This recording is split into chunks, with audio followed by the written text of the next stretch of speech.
Hi, it's Donna Joy Usher from Living Through Heart, and yes, I'm back in the pool. I've just finished the 5-day Unlimited Creator Retreat with Rochelle Ware and 6 other amazing women here in Bali, up in Ubud. And I gotta say, what a ride.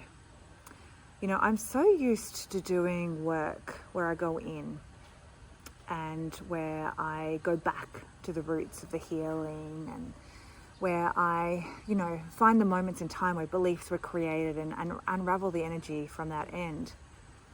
That I had, even though I have certified in coaching the material that was here, I hadn't been putting it into play in my own life.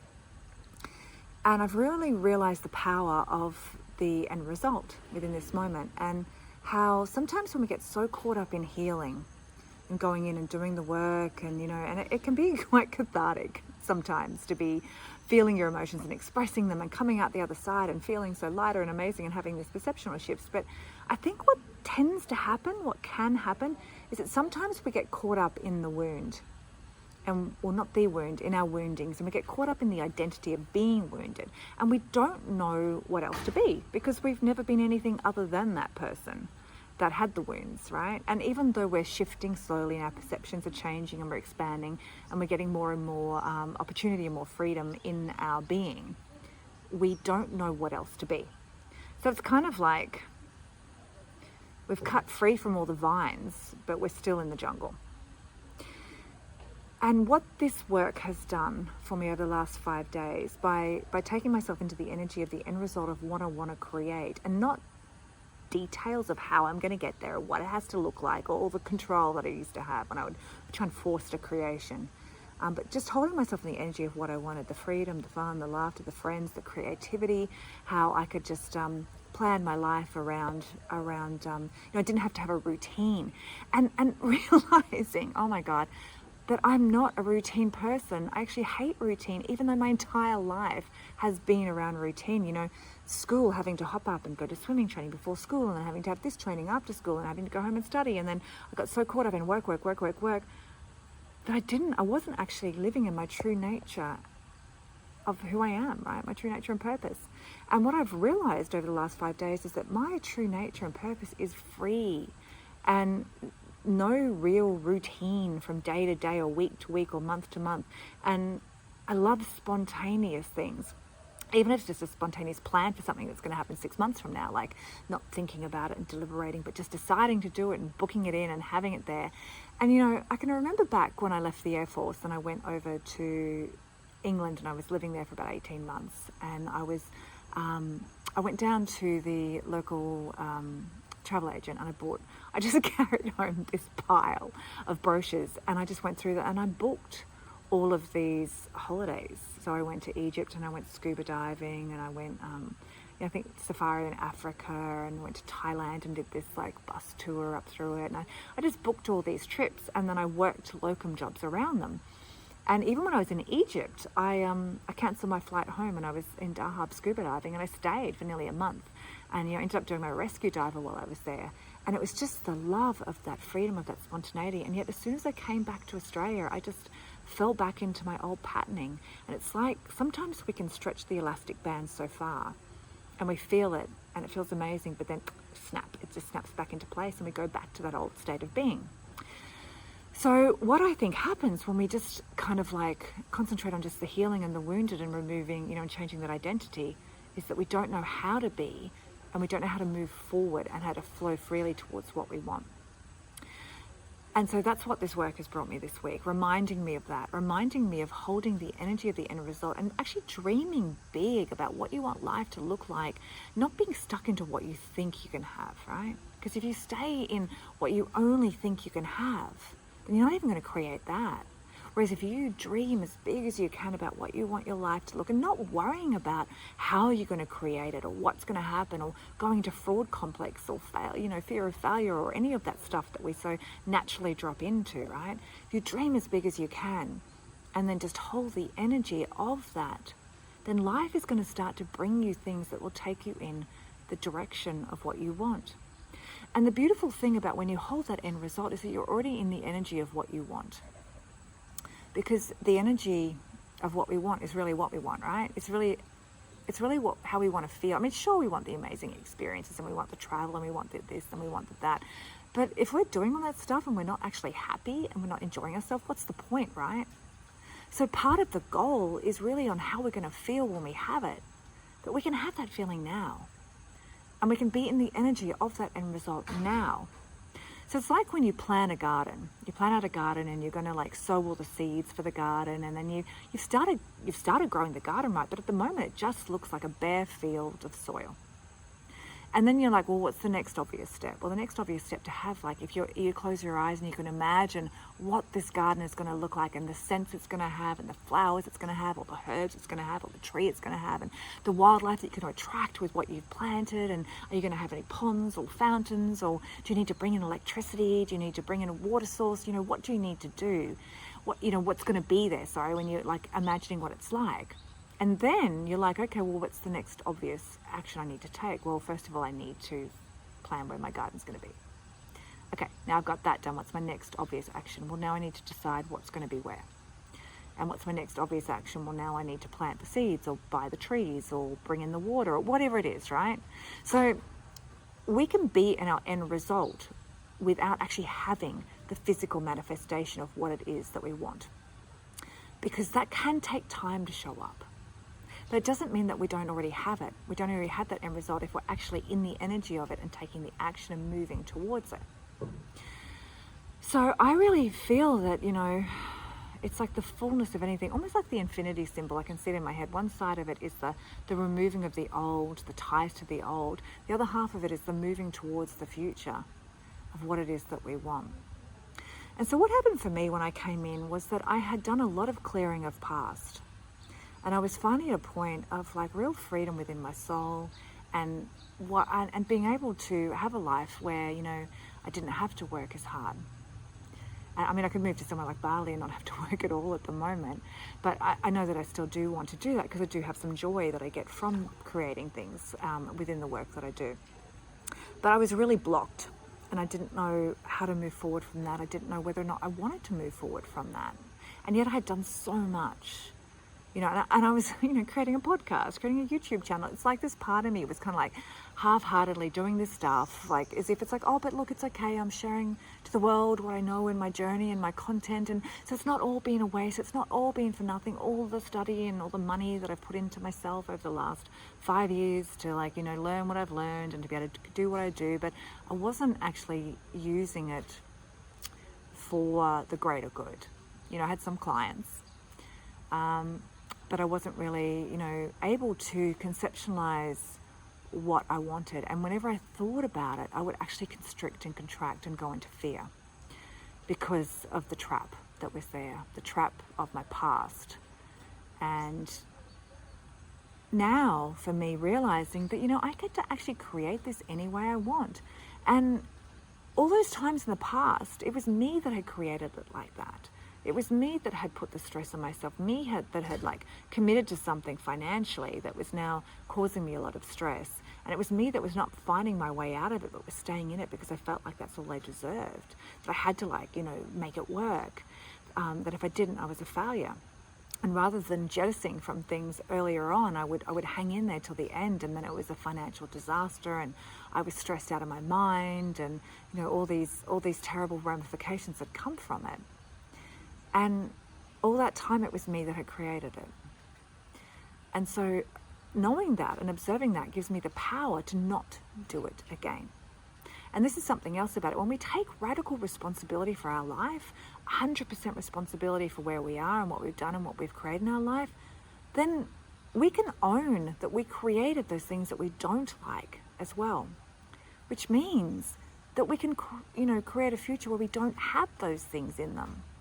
When we're busy blaming everybody else for the bad things that happened in our life, then we have no control over whether or not they happen again because we think somebody else caused them, somebody else created them, when really it was us.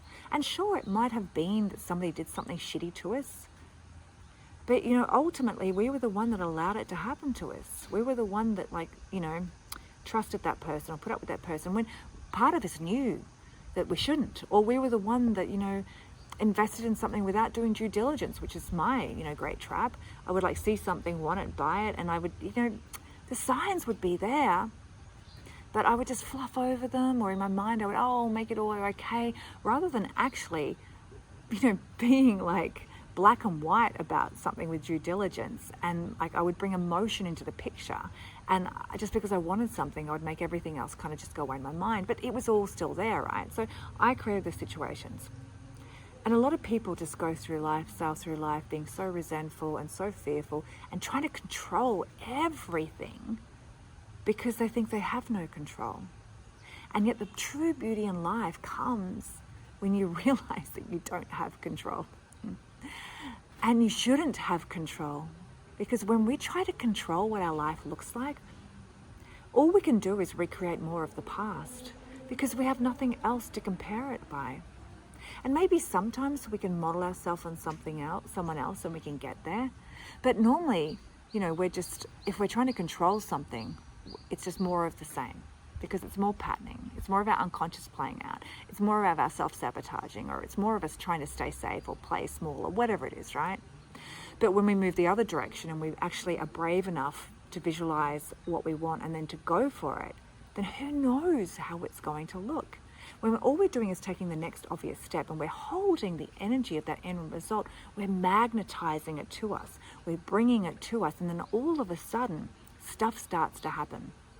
Opportunities start to show up. And if you just say yes when you know you should say yes, and not stop to think about how it's going to happen, or how stressful it's going to be, or how you're going to, oh my God, but I'm not good at that, or am I able to do that? If you just say yes when something shows up, then you can work out the details later, right? And then that's you flowing through life.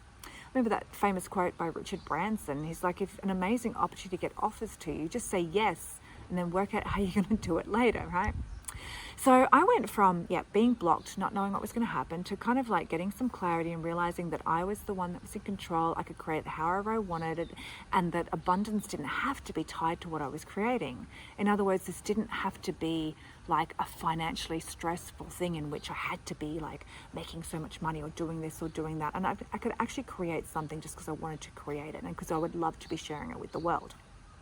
And then the next morning, a good girlfriend of mine, Jody, who I met at a retreat back in August, and she's been starting to, we've been chatting a lot and hanging out a lot, and both of us having a very similar emotional journey, but in two very different ways, which is always like, I just think that's so amazing when we can go, oh my God, this thing, and I'm like, me too. And it's like these two different things that we've been through, two different processes and two different ways that we've done it, but we're both on this like parallel emotional journey of what we're processing and going through.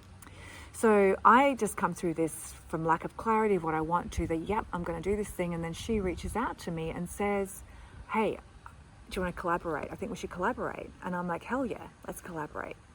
So now we're starting to create, we're going to be creating, and we're thinking about how we want this to look, how we want our circles. So we're going to start with circles, but we're already talking about a retreat of our own.